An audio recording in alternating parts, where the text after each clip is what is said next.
They laughed as they scraped the roast chicken into the trash, the one I'd spent hours seasoning just right, basting with rosemary and lemon like my husband used to love. "No offense, Grandma," Marla smirked, "but we already ordered Thai." I stood there holding the empty serving platter, hands trembling slightly. Not from age, but from something colder. The laughter from the living room didn't stop. It never did anymore. They didn't notice when I stopped setting the table weeks ago, didn't care when I stopped joining them for dinner. I had become part of the furniture, silent, still, and easy to ignore. I carried the platter back into the kitchen, each step heavy. I didn't speak. Not then. Not yet. I washed the dish carefully, the way my mother taught me, with hot water and steady hands. The smell of roasted garlic still clung to the air like memory. I opened the small window above the sink, letting in the last bit of August breeze, dry and warm. The garden outside was still mine. They hadn't claimed that. Not yet. Upstairs, someone slammed a door. One of the boys, maybe Connor or Liam, my grandsons, 17 and 15. Neither one had looked me in the eye in months, too busy with their phones, with their noise-canceling headphones, with becoming someone else entirely. I dried my hands on the old tea towel, the one with faded tulips and a burn mark from the time Harold forgot to turn off the stove. He used to call them battle scars, the little marks of living. Harold would have had words for tonight, but he was buried 5 years now, and I had only my silence to speak for me. The hallway was filled with their voices as I made my way back upstairs. I heard Marla joke about my cooking again, something about 1940s cuisine. Evan, my son, didn't say a word. As always. Just a chuckle, low and flat.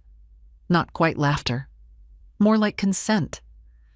My room smelled like lavender and dust. The bed was made. It always was. It was the only place left that felt like mine. I sat on the edge and reached for the photo of Harold, tucked into the frame of my mirror. His smile still looked like comfort, like truth. "You wouldn't have let this happen," I whispered. "You'd have said something." But he wasn't here, and I was tired of talking to pictures. I stood up, went to the drawer beside the bed, and pulled out the envelope. Thick, sealed and untouched since February. The deed.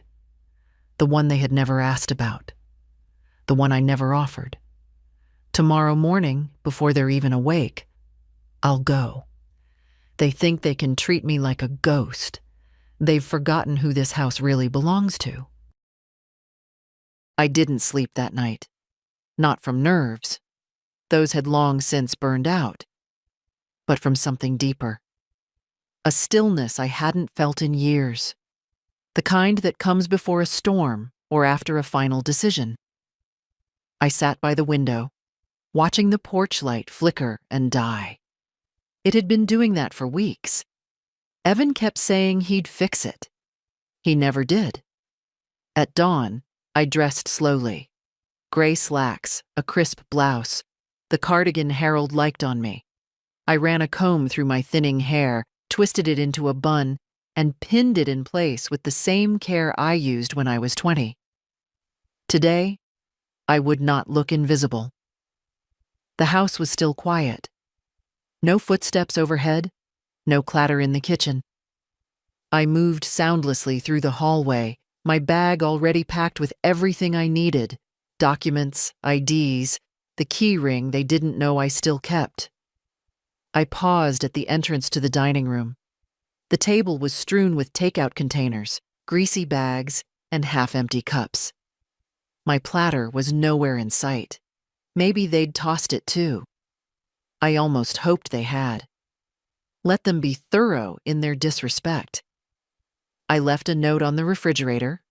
Short, polite. Out for the day. Don't wait up. That would be the last time I signed anything in this house. The air outside smelled like earth and coming rain. My knees ached as I walked down the steps, but I didn't waver. My old sedan was waiting at the curb, dented and dependable. I drove slowly, past the bakery that used to know my order, past the school where Evan had scraped his knee in 3rd grade. Nothing had changed in the neighborhood, only the people. The lawyer's office sat in a brick building above a shuttered pharmacy. I'd made the appointment 2 weeks after Harold's funeral, but never gone through with it. Then the boys lost their second job, and Marla wanted to redecorate the living room, and Evan said, "Just until we get on our feet." And so I moved in. That was 4 years ago. "Mrs. Harper," the secretary greeted me. "He's ready for you." Mr. Grayson looked older than I remembered. Or maybe it was just that I finally saw him clearly. "It's good to see you again," he said. "You brought the deed?" I handed him the envelope without a word. He unfolded the papers, eyes scanning quickly. "Still in your name," he confirmed. "Fully. Your husband never added anyone else." "They don't know that," I said. He looked up, eyebrows raised. "They assume the house belongs to Evan now, because they live there, because I let them." I folded my hands. "But assumptions aren't ownership."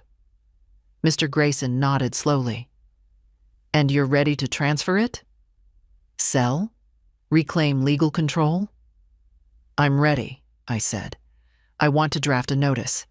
Effective immediately. They have 30 days to vacate the premises. I want it official. I want it to come from you." He hesitated, then leaned back. "You're sure about this?" I looked at him, steady. They laughed as they threw my food in the trash. That was enough. He began typing.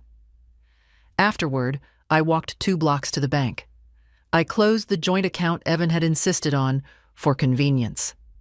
I opened a new one. I rewrote the beneficiary of my life insurance. I left nothing to chance. By noon, the sky had darkened. I stood outside the notary's office with the papers in hand, signed, stamped, legally binding. They wouldn't see it coming, and that perhaps was the saddest part of all. Because for years, I had let them believe they were entitled. They forgot I still had teeth, and I'd just started bearing them. The first time I carried my suitcase into Evan's house, they all smiled at me. I remember that clearly now. Their warmth, their words, the way Marla touched my arm and said, "You'll always have a place here." I wanted to believe her. I did believe her. My husband had been gone 6 months, and the walls of my own home were too quiet, too heavy. So when Evan said, "Mom, come stay with us, it'll be easier," I packed what I thought I'd need and locked the door behind me. Marla had even prepared the guest room. Fresh sheets, lavender candles, a knitted throw at the foot of the bed. "You'll be comfortable," she promised. The boys carried my boxes upstairs, joking loudly, trying to make it seem like a celebration. Evan opened a bottle of wine that night, and we sat around the table, laughing, telling stories about Harold. I thought maybe grief had given me back my family. But comfort has a way of souring. The guest room was never quite mine. The lavender candles disappeared after a week. The knitted throw ended up in the living room. Slowly, my space shrank. First, it was just my things moved around without asking. Then it was Marla knocking once before entering, sometimes not at all. "We're all family here," she said, as if that excused the intrusion. Meals changed, too. At first, I cooked often, the way Harold liked. Roasts, stews, fresh bread. Everyone praised my food. Then Marla began sighing, "It's too heavy, too old-fashioned." Soon I was told to rest while she cooked. Her food was all sauces from jars, noodles, and takeout, but Evan nodded and ate, grateful not to argue. The boys stopped sitting with me after dinner. They'd vanish upstairs with their plates, laughter echoing down the hallway. Once I followed, thinking maybe they wanted me near. I found the door shut in my face, headphones sealing them off from the world. My life became the quiet corners. Mornings at the window with tea, afternoons folding laundry that wasn't mine, evenings listening to their muffled voices through the walls. No one was cruel. Not at first. It was smaller things, little exclusions that piled like stones. When I mentioned visiting my old church, Evan said, "It's too far, Mom. You don't need the drive." When I bought a new cardigan, Marla muttered, "Waste of money." When I asked about going to Connor's game, Liam laughed. "Grandma, you wouldn't get it." They thought I didn't notice. That old age dulled more than sight and hearing. But I noticed everything. One night, washing dishes, I caught my reflection in the darkened kitchen window. My face looked back at me, smaller somehow, faded. That was when I realized I hadn't just moved in with my son. I'd handed them my life, piece by piece, and they'd taken it without question. And yet, I told myself then, they mean well. They're just busy. Things will get better. It would take years, and one cruel laugh over my ruined dinner, before I finally understood. They never wanted me. They only wanted what I brought with me. The first time Marla asked me not to cook, she did it with a smile. "You've done enough, Margaret," she said, taking the pot of stew out of my hands. "Relax. Be our guest." It sounded kind, and for a moment I almost felt cared for. But I noticed the way she wrinkled her nose at the smell of onions and garlic, the way she glanced at Evan as if seeking his agreement. He gave it without hesitation. "Yeah, Mom, sit down. You don't need to work yourself." I did as they asked. I sat, my hands folding and unfolding in my lap, while Marla heated up frozen lasagna and called it dinner. The boys cheered. Connor because it meant no vegetables, Liam because he loved the thick layers of cheese. No one asked me if I wanted a portion.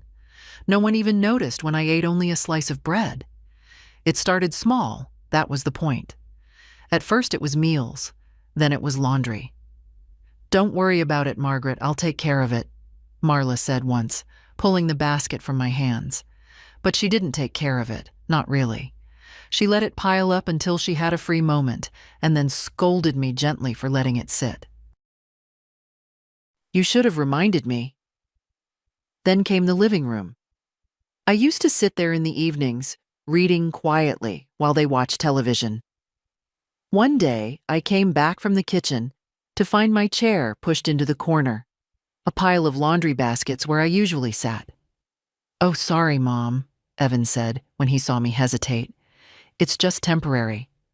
But the baskets never moved. My chair stayed in the corner. Little by little, my presence became an inconvenience. My steps too slow, my voice too soft, my habits too old. "Don't leave your knitting here, Grandma," Liam said one afternoon, kicking my basket under the couch. "It looks messy." Connor laughed. "Yeah, it's like we live in a retirement home." They thought it was funny. I smiled faintly because smiling was easier than crying. The worst part wasn't their words. It was Evan's silence. My son, who once held my hand crossing every street, who used to call me Mommy even when he was too old for it, never defended me. When Marla sighed about my smelly soups, he chuckled. When the boys mimicked the way I cleared my throat, he only shook his head and smiled. He wasn't cruel, he was worse. He was absent. I tried to reclaim little pieces of myself. I baked cookies one Sunday morning, filling the kitchen with cinnamon and butter, just the way Harold liked them. When the family came downstairs, Connor lifted one to his mouth, sniffed, and tossed it back onto the plate.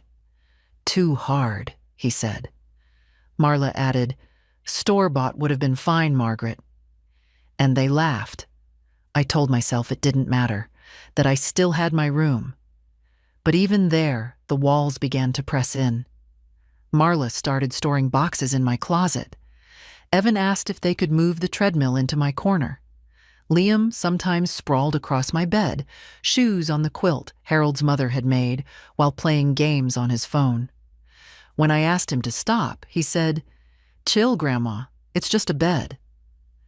One night, I found a pile of my clothes on the floor. My cardigans, my blouses, folded neatly once, now shoved aside to make room for Marla's off-season coats. I stood there, holding a wool sweater Harold once loved on me, and I realized I didn't own anything here anymore. Not space, not silence, not dignity. I stopped asking for small things, rides to the store, help with groceries, a quiet afternoon.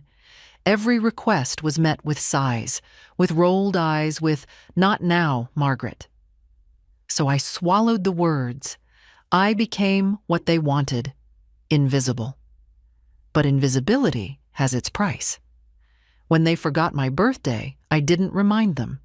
When they left for vacation without asking if I wanted to come, I only waved from the porch. When Marla complained to her friend on the phone about having an old person underfoot, I didn't confront her.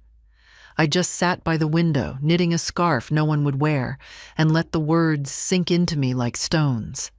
And still, I told myself they meant well, that families stumble, that grief had made us all harsher, more tired. I told myself Evan loved me, even if he didn't show it. I told myself Connor and Liam would remember, one day, that I once held them when they cried. But the truth was simpler. They had stopped seeing me as a person. I was a shadow, a relic, a burden they carried without gratitude. It took me too long to understand that sometimes silence doesn't protect you. Sometimes it only teaches people how much they can take. By the time they threw my dinner in the trash, it wasn't the first insult. It was only the last one I would ever accept. When the house was quiet, when the voices upstairs were muffled behind doors, and I had nothing but the ticking of the hallway clock, I often spoke to Harold. Not out loud, my throat was too tired for that, but in the small whispers of my heart. He'd been gone 5 years, yet I still reached for his side of the bed some nights, still expected to hear the rasp of his morning cough before the kettle boiled. He would have known what to say. He always did. When Evan was a boy and came home crying because the older kids teased him, Harold sat him down and said, "Son, people only laugh at you if you let them." When I burned the first Thanksgiving turkey, he kissed my sooty cheek and said, "Doesn't matter, Maggie. You're the feast."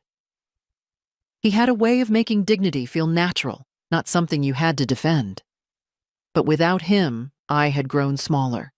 Not physically, though my body did shrink with age, but in spirit.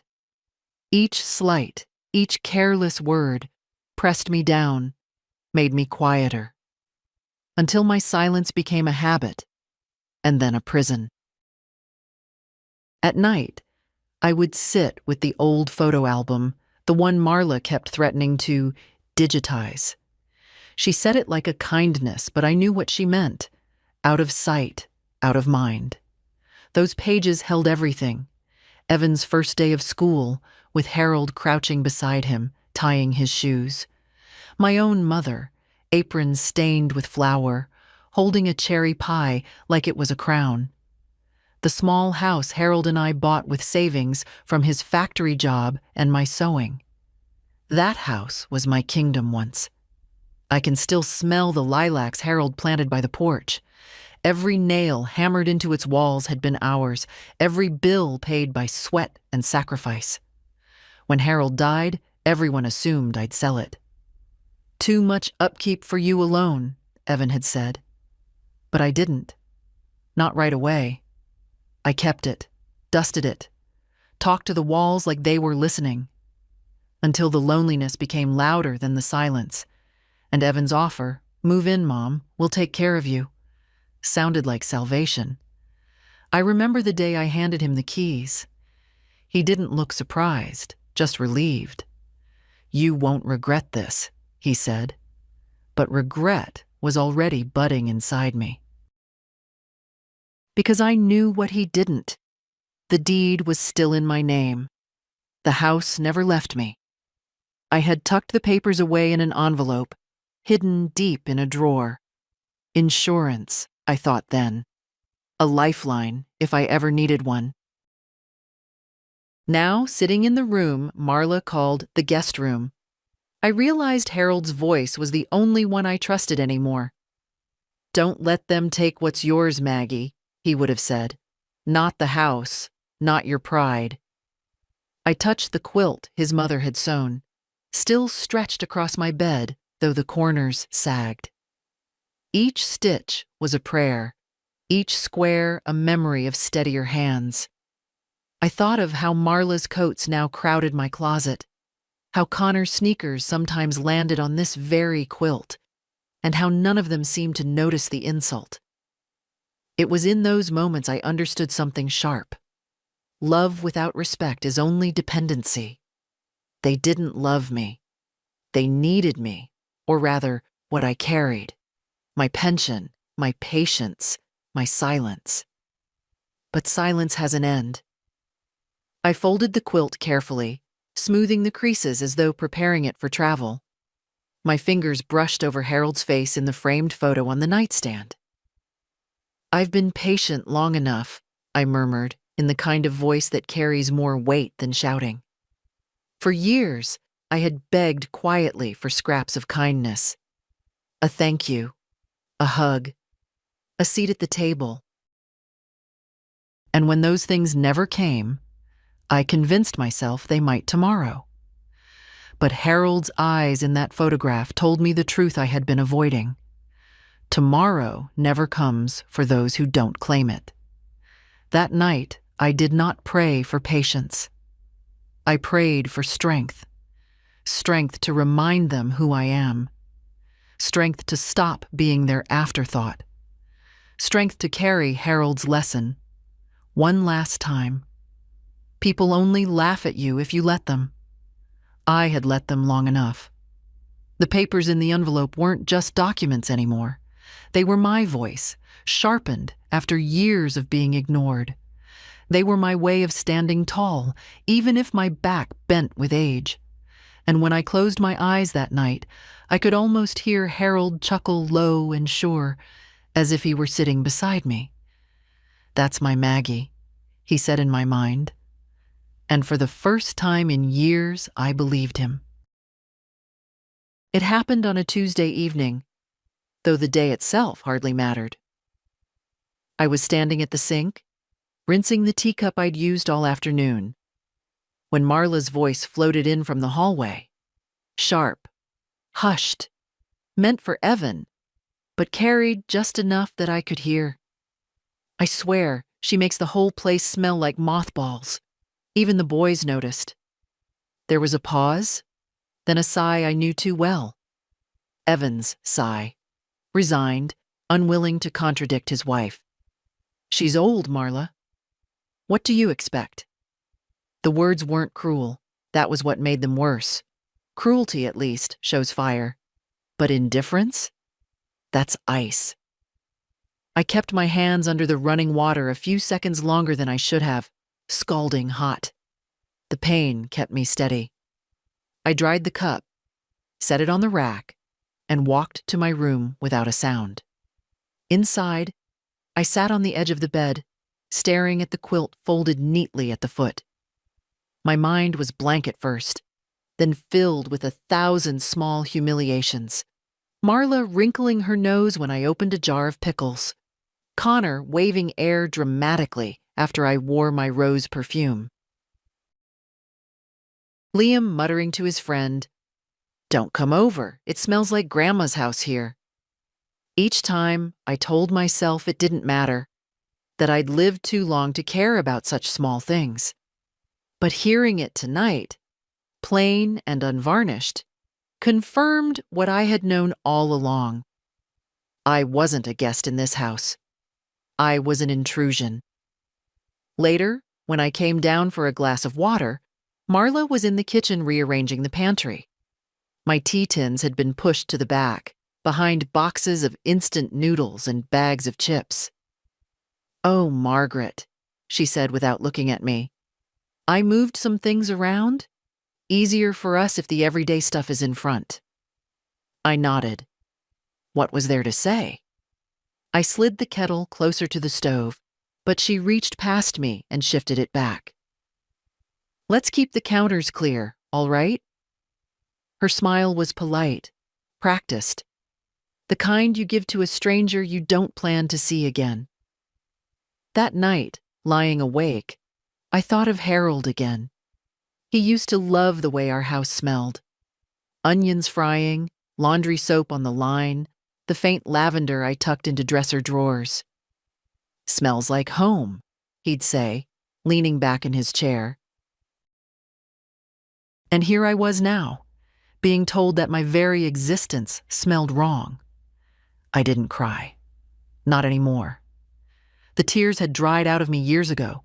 Instead, I reached for the drawer of my nightstand, pulled out the envelope with the deed, and held it in my hands.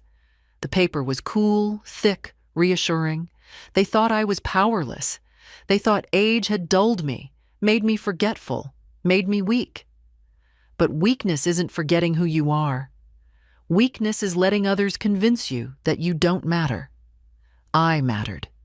This paper proved it.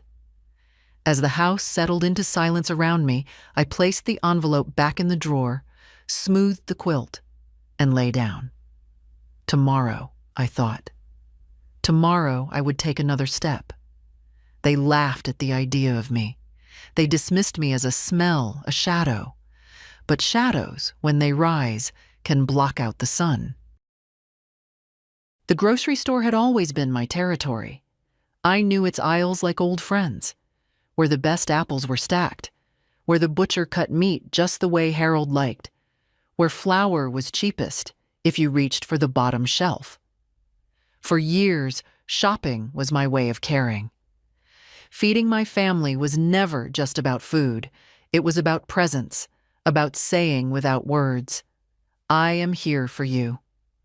So when Marla handed me the list that Saturday morning, I didn't argue. I slipped on my sweater, buttoned to the throat against the early chill, and walked the half-mile to the store. The boys had the car, Evan was busy, and Marla didn't bother to offer me a ride. She simply said, "We're out of milk, and get the multigrain bread this time, not the plain white."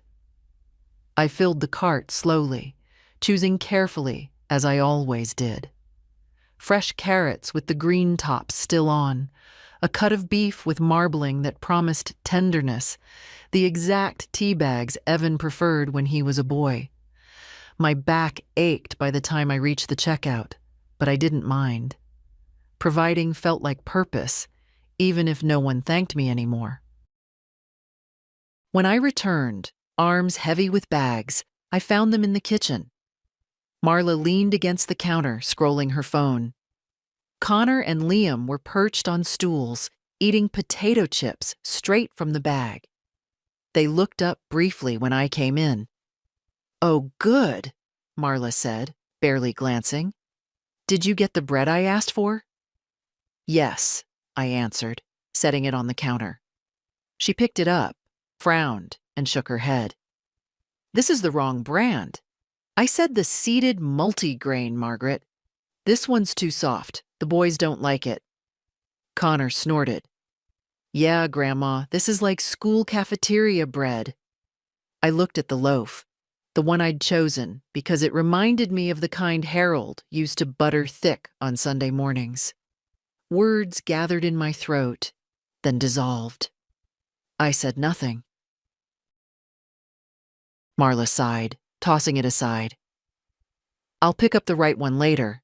Next time, just call me if you're not sure. Next time. As though the hours I spent leaning on that cart, the ache in my knees, the thought I put into every item, none of it counted.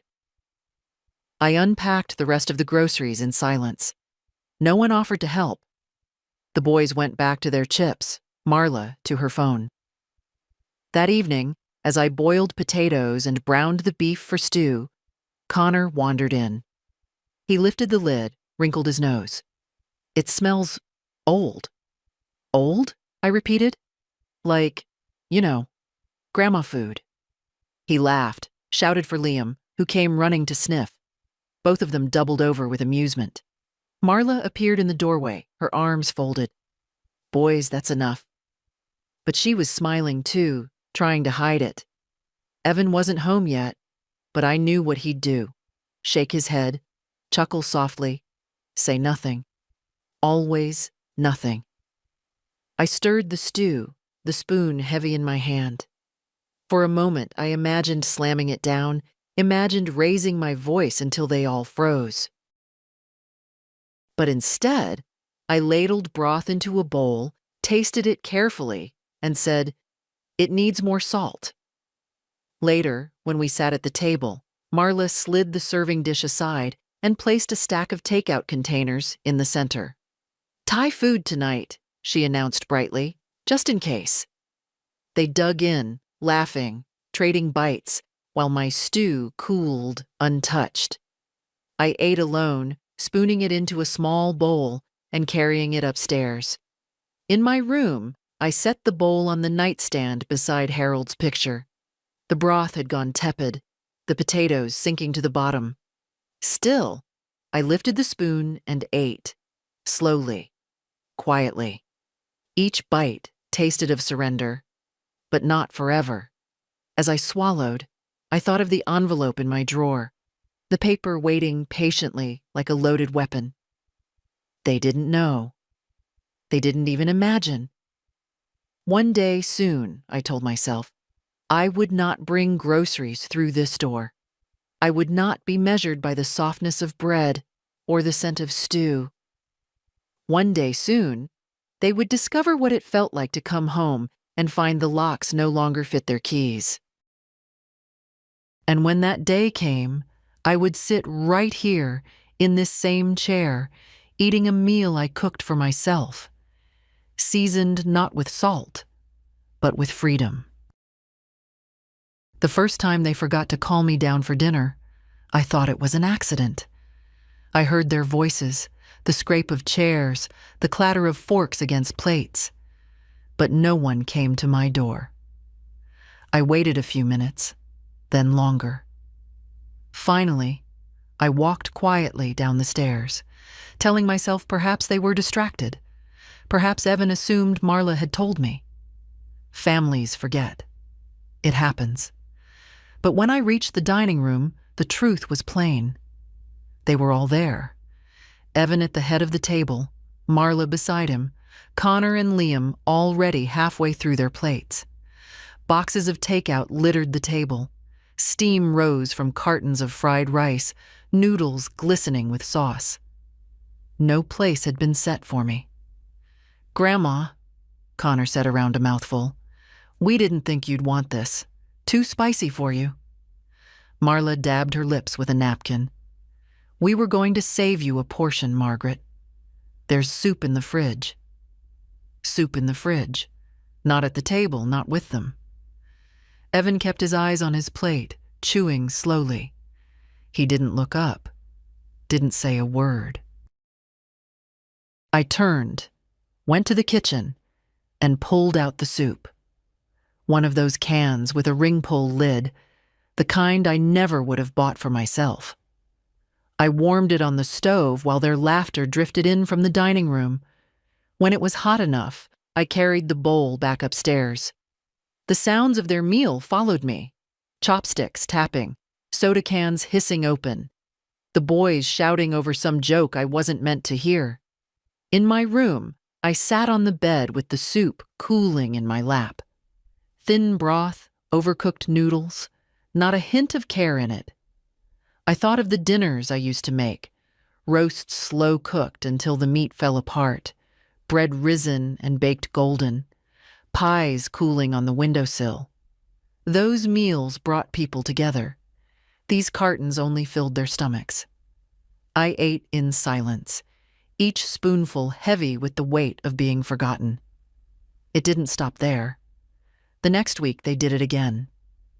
This time I went down early, hoping to be part of things, but Marla was already setting the table for 4.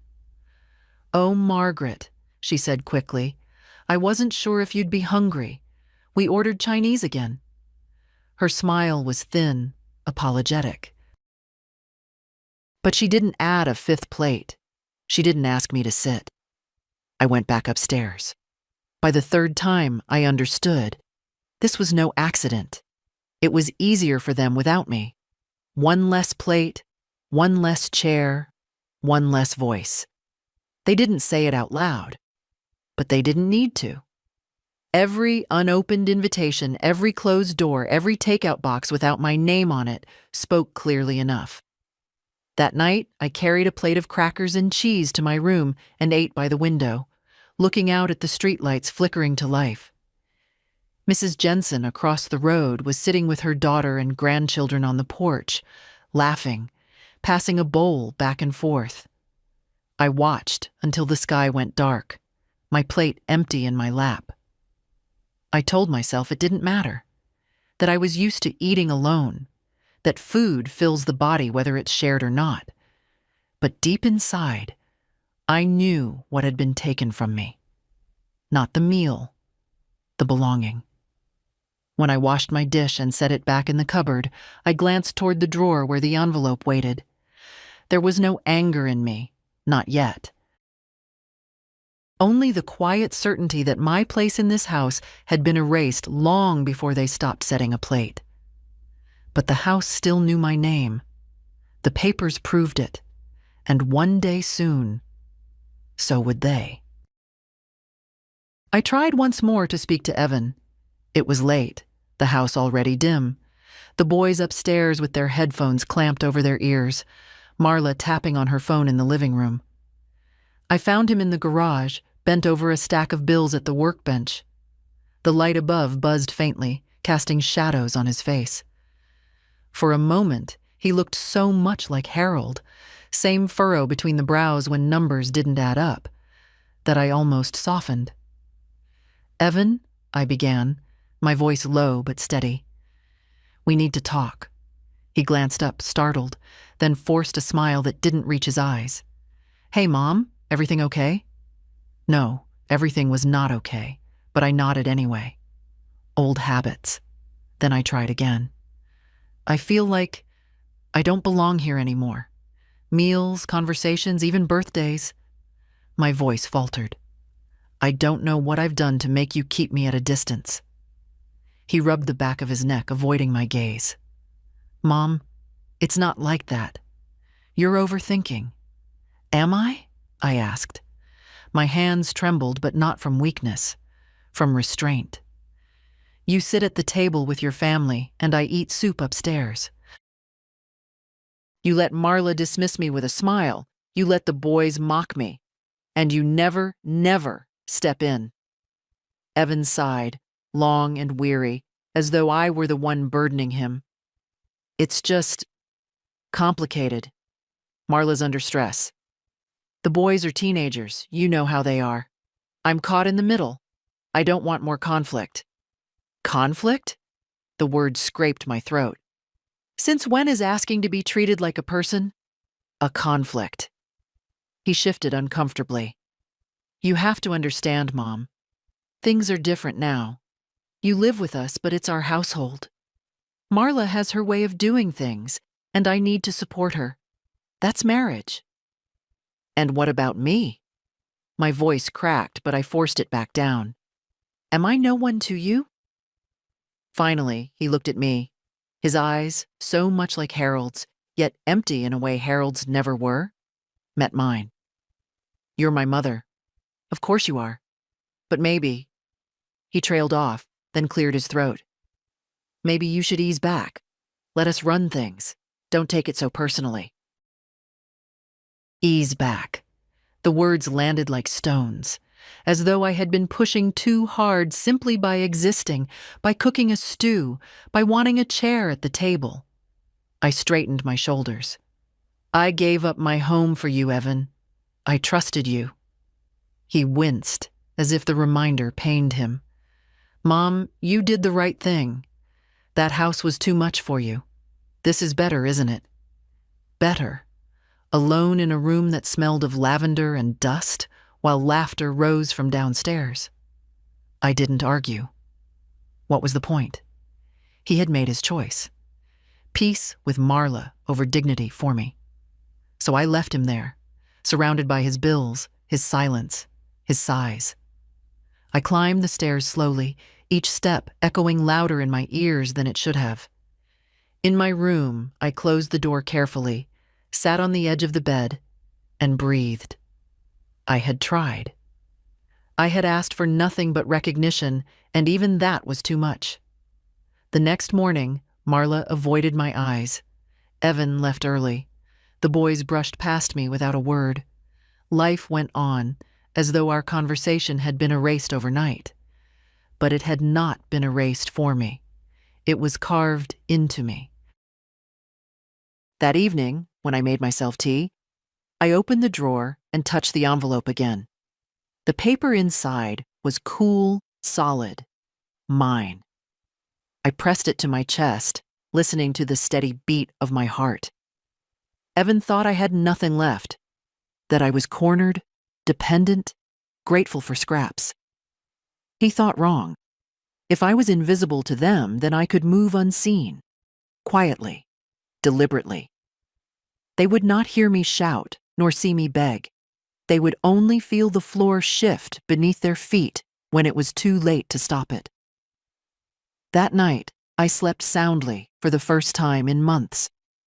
Because I knew, with a clarity sharper than grief, sharper than hunger, sharper than age, I was done asking. From now on, I would be the one giving answers.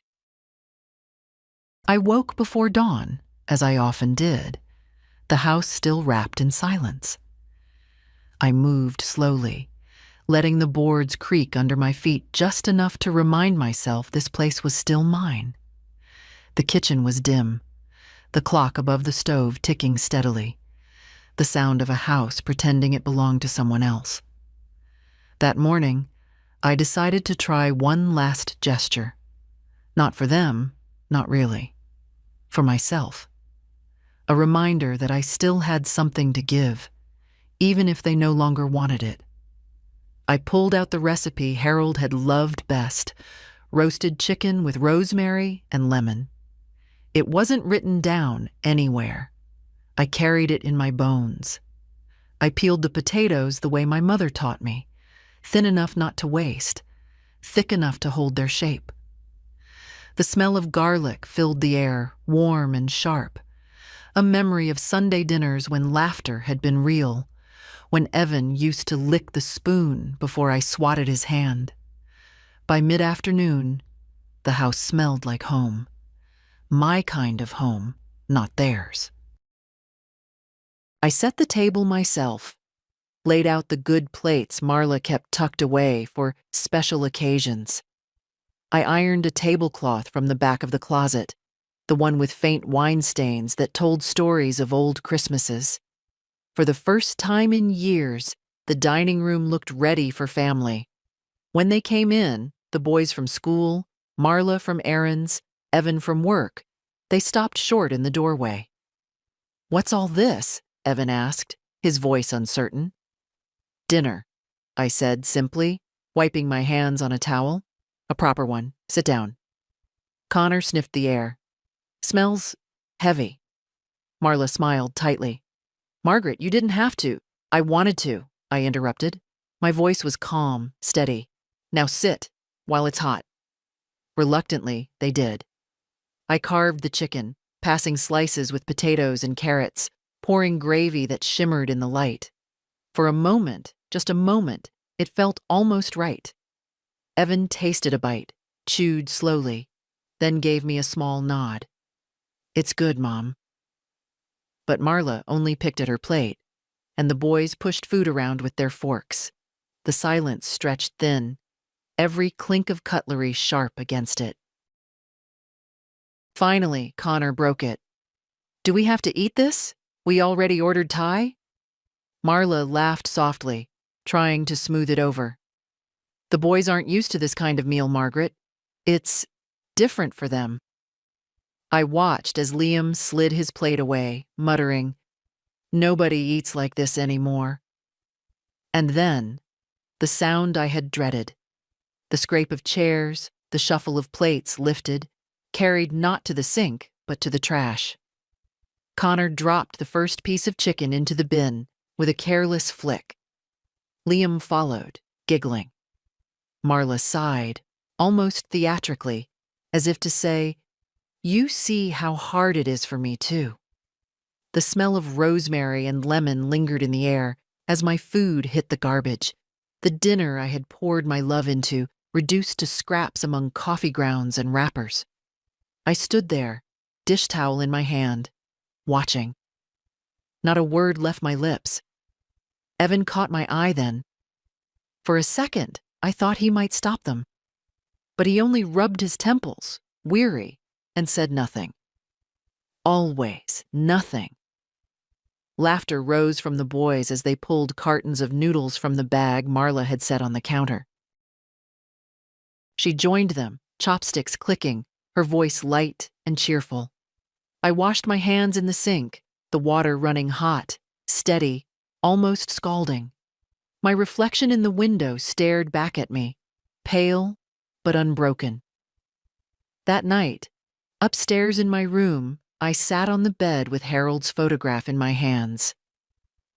"You wouldn't have let this happen," I whispered.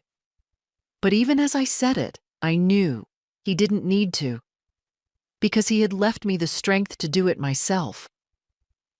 I opened the drawer, pulled out the envelope, and laid it on the quilt.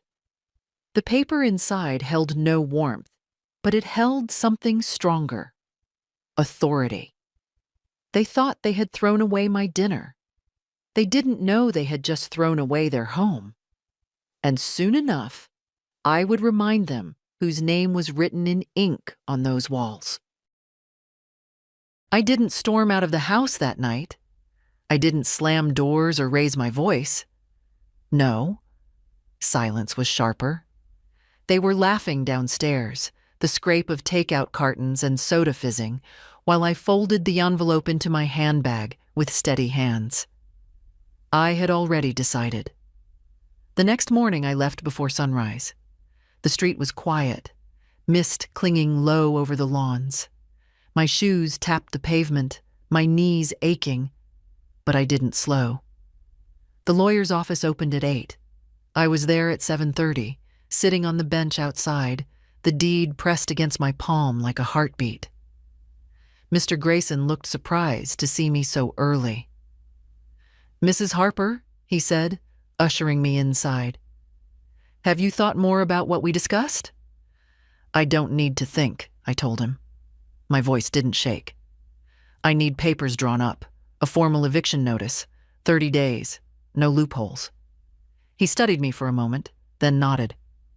"I'll draft it today." "Not today," I corrected, "now." He must have heard something in my tone, because he didn't argue. The typewriter clattered, his pen scratched, and an hour later, the notice lay before me. Legal language, neat and cold. Vacate the premises. Failure to comply will result in legal action. I signed with a hand that hadn't felt that firm in years. From there, I went to the bank. The young clerk smiled politely until I explained what I wanted.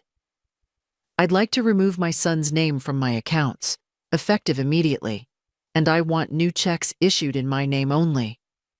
She blinked. "Mrs. Harper, are you certain?" "Yes." I leaned closer, lowering my voice. "Do it quickly. Don't call my house. Don't send a letter. Send everything here to the branch. I'll collect it myself." Her pen moved fast. Within minutes, Evan's quiet siphon of my funds was finished. I left the bank with my chest lifted higher than it had been in years. Each step home felt lighter, though I knew what awaited me. They would laugh again tonight. They would brush me aside. They would call me old, out of touch. Let them. Because folded in my bag was the end of their certainty. When I reached the house, Marla was in the kitchen, fussing over coffee. She looked up briefly. "Out for a walk?" "Yes," I said, setting my bag on the counter. "A walk." She didn't ask further. She never did. Upstairs, in my room, I laid the envelope beside Harold's photograph. This time, I didn't whisper to him.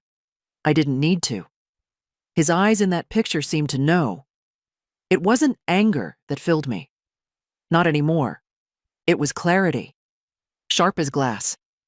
They thought I was a guest, a burden, a shadow at the edge of their table. But the truth was written in ink and sealed by law. This house was mine. And soon, very soon, they would learn what it felt like to be unwanted under their own roof. The papers were ready by Friday.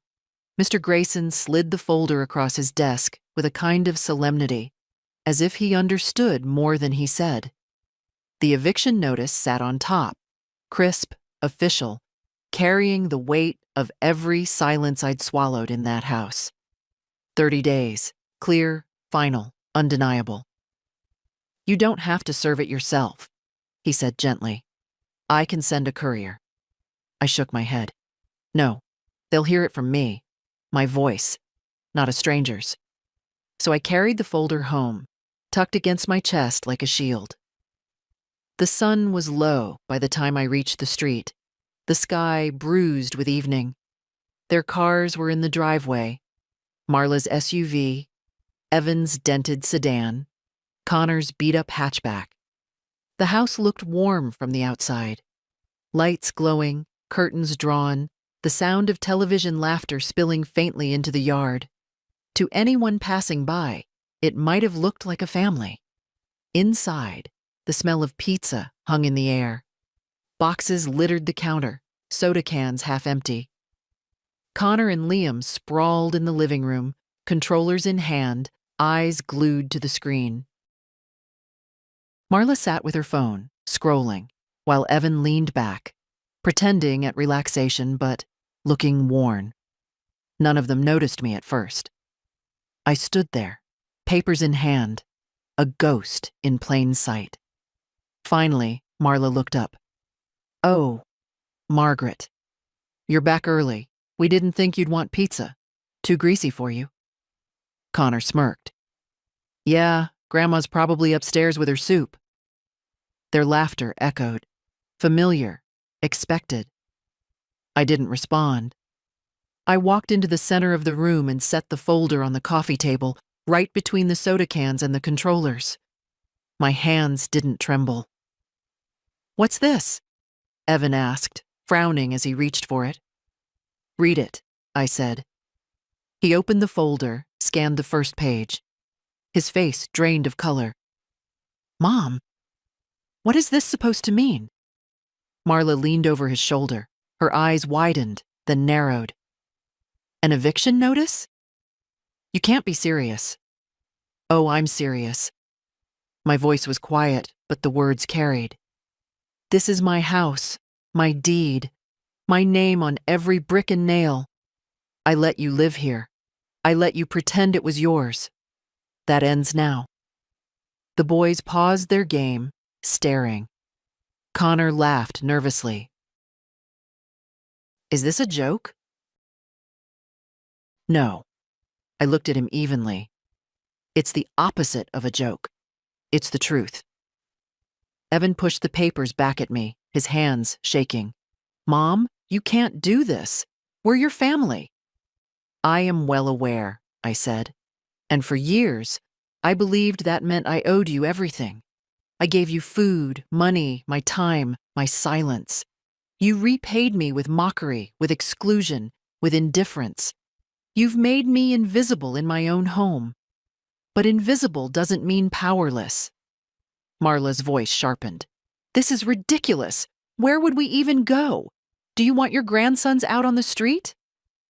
They are not children anymore, I replied. They're young men who laugh as they throw my dinner into the trash. Let them laugh while they pack their things. Evan's eyes flicked up, desperate now. Mom, please. Think about this. 30 days? That's not enough time. 30 days is more than enough, I cut in. Because I have already spent years waiting for even an ounce of respect. That time is over. Silence filled the room. The television buzzed faintly, ignored. The boys shifted uneasily, glancing between their parents and me. For the first time, I saw something in their faces. Not guilt, not yet. Shock, as though the ground beneath them had cracked open. I picked up the folder, slid it back under my arm. You'll each receive a copy tomorrow, signed and filed. I suggest you begin planning. Then I turned and walked toward the stairs. My steps were slow but steady. No one stopped me. No one dared. Up in my room, I closed the door and set the papers beside Harold's photo. His smile looked different tonight.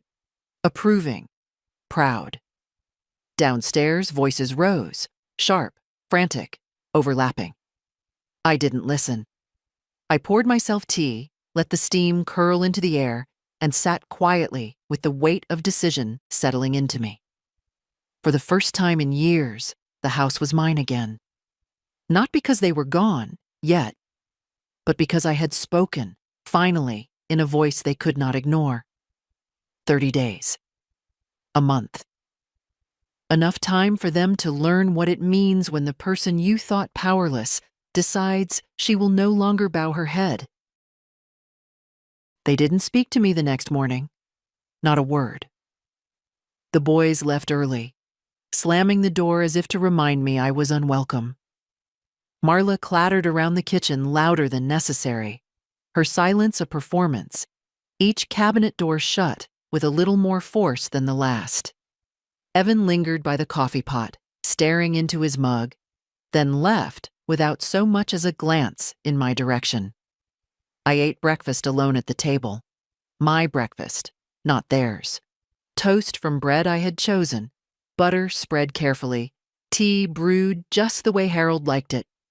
For the first time in years, the quiet didn't feel heavy. It felt rightful.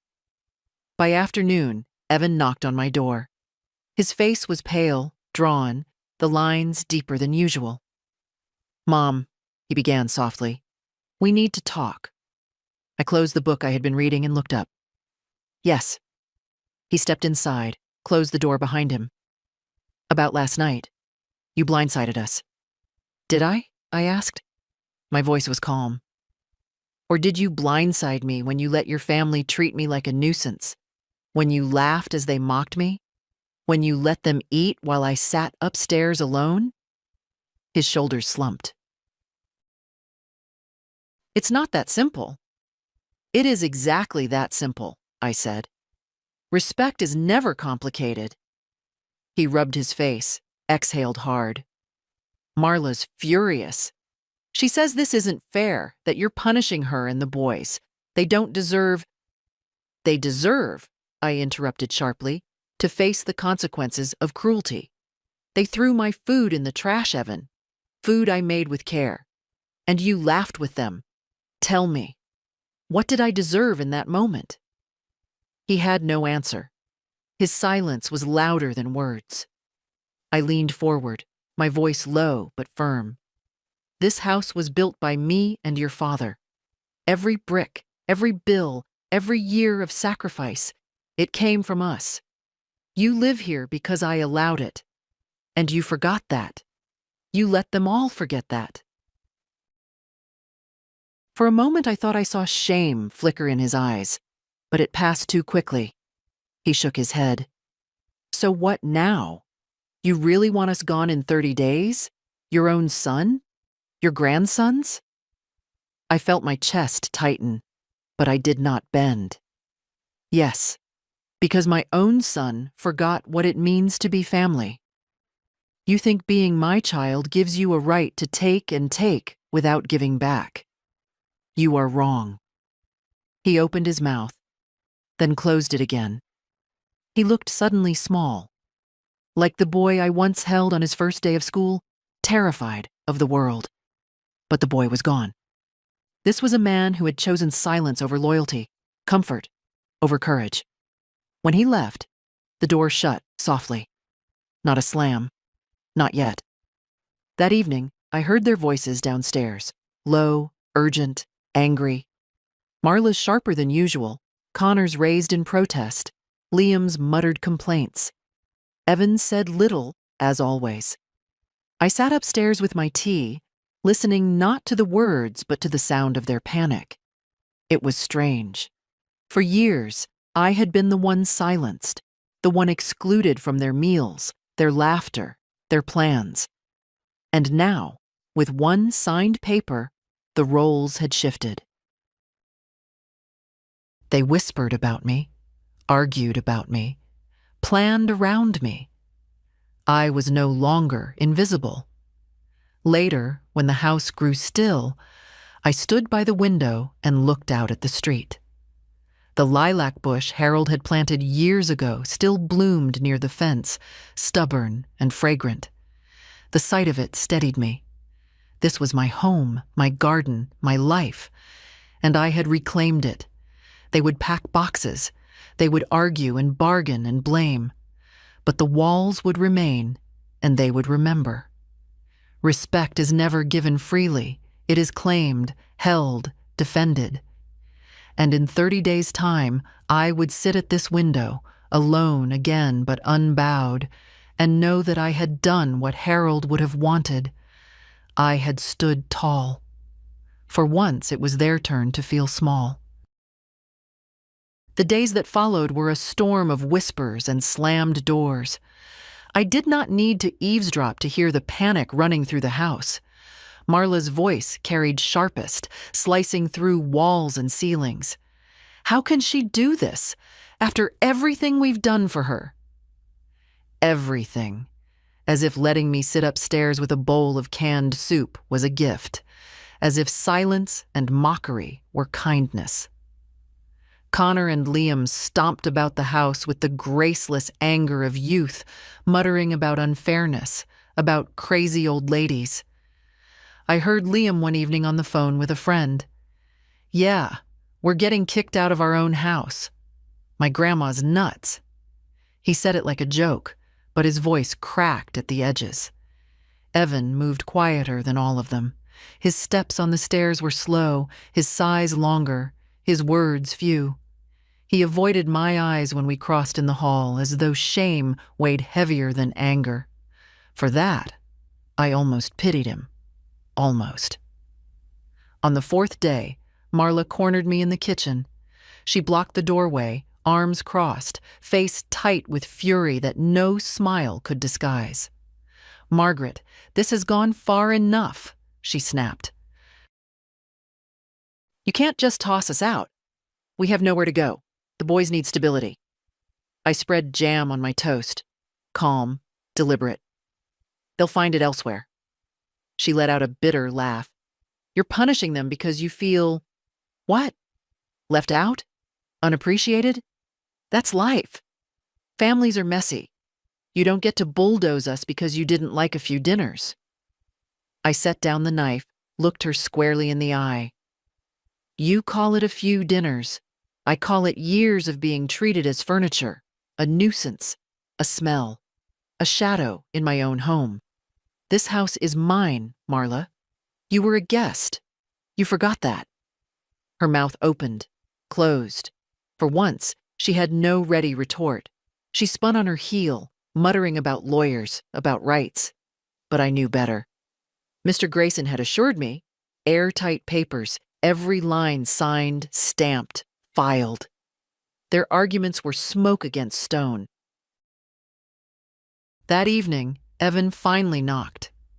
He stood in the doorway of my room, shoulders slumped, hands buried in his pockets like a boy about to confess to some schoolyard sin. "Mom," he said quietly, "I've been looking at rentals. It's not easy. Everything's expensive." I nodded. "It usually is." He hesitated, then whispered, "Is there really no other way?" I studied his face. My son, my blood, the boy who once clutched my hand crossing streets, the man who had let me be erased in his own home. My heart softened, but only for a beat. Then it hardened again, the way steel cools after fire. "No, Evan, there isn't." He looked down at his shoes, nodded slowly, and left without another word. That night, the house felt different. Quieter, though no less tense. They were retreating, pulling in on themselves, boxes appearing one by one in corners of rooms, Marla's shoes stacked by the door, Connor's posters rolled and rubber-banded, Liam's books piled clumsily. I moved through it all like a shadow, the reverse of the ghost they had made me. This time, I was not invisible. I was the gravity pulling them out, forcing them to face a life without the roof they had mocked me under. When I lay down to sleep, I looked again at Harold's photograph. His eyes seemed to hold mine longer than usual, steady, approving. "Almost done," I whispered. Almost. For the first time in years, my dreams were untroubled. No laughter at my expense, no slammed doors. Just the image of lilacs in bloom and the knowledge that soon the house would be mine in more than name. Soon, the air would carry only the scent of rosemary, lavender, and freedom. The 30th day arrived without ceremony. No sudden storm, no shouting match, no apology offered too late. The house was stripped bare in places now. Walls pale where posters had once hung, closets emptied of Marla's coats, counters cleared of clutter. Their voices were thinner, too, brittle with exhaustion. I watched them move, box by box, through rooms that had once been filled with laughter I wasn't invited to join. Connor carried out his sneakers and video games, muttering under his breath. Liam dragged a suitcase that banged against each stair. Marla barked orders, sharp and impatient, her eyes red from nights of whispered arguments. Evan said little, as always, his face gray with the weight of what he'd lost. I did not interfere. I did not gloat. I simply sat at the kitchen table with a cup of tea, the same way I had sat through countless evenings of exclusion. Only this time, it was not me who was invisible. It was them, fading out of a life that had never truly been theirs to claim. At one point, Evan paused in the doorway. He looked at me, his mouth opening as if to speak. For a heartbeat, I almost saw the boy he once was. The boy who ran to me after school with scraped knees. The boy who clutched my hand so tightly at his father's funeral. But the man standing there had chosen silence too many times. Whatever words he wanted to find, they never came. He lowered his eyes and carried the last box to the car. When the door finally closed behind them, the house exhaled. The air felt lighter, the silence not heavy but clean, like the pause after a hymn ends. I walked through each room slowly, touching the walls, the banister, the worn wood of the dining table. This was not an empty house. It was mine again. Every nail, every board, every memory. In the living room, I found one of their soda cans left behind on the coffee table. Half empty, flat. Without hesitation, I carried it to the trash and dropped it in. The sound of the can hitting the bin was sharper than it should have been, final in a way that made me smile. I opened the windows wide. Fresh air rushed in, carrying the scent of lilacs from the yard Harold had planted. For the first time in years, the house smelled like home. Not of takeout cartons, not of grease and indifference, but of spring, of care, of beginnings. That evening, I cooked again. Not for them, not to prove anything, but for myself. A small roast, potatoes, carrots, seasoned with rosemary from the garden. I set one place at the table, lit a single candle, and ate slowly, savoring each bite. As the candle burned low, I thought of Harold. I thought of the strength it had taken to do this alone, of the quiet victories hidden in ordinary acts. And I realized something. They had not just lost a roof. They had lost me, my patience, my silence, my care. And they would come to understand, too late, what it meant to live without those things. When the last dish was washed and set aside, I returned to the window. The street outside was calm, the lilacs glowing pale in the moonlight. I breathed in deeply, steady, and sure. They had laughed as they tossed my dinner in the trash. They had made me invisible, a shadow in my own home. But I had given them their answer, not with shouting, not with vengeance, but with ink, with law, with the quiet dignity they could never take from me.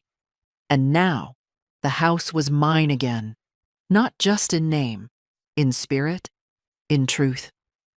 I closed the curtains, turned out the light, and whispered to the quiet, to Harold, to myself. Respect is never given. It is claimed. And for the first time in years, I slept without fear of being forgotten.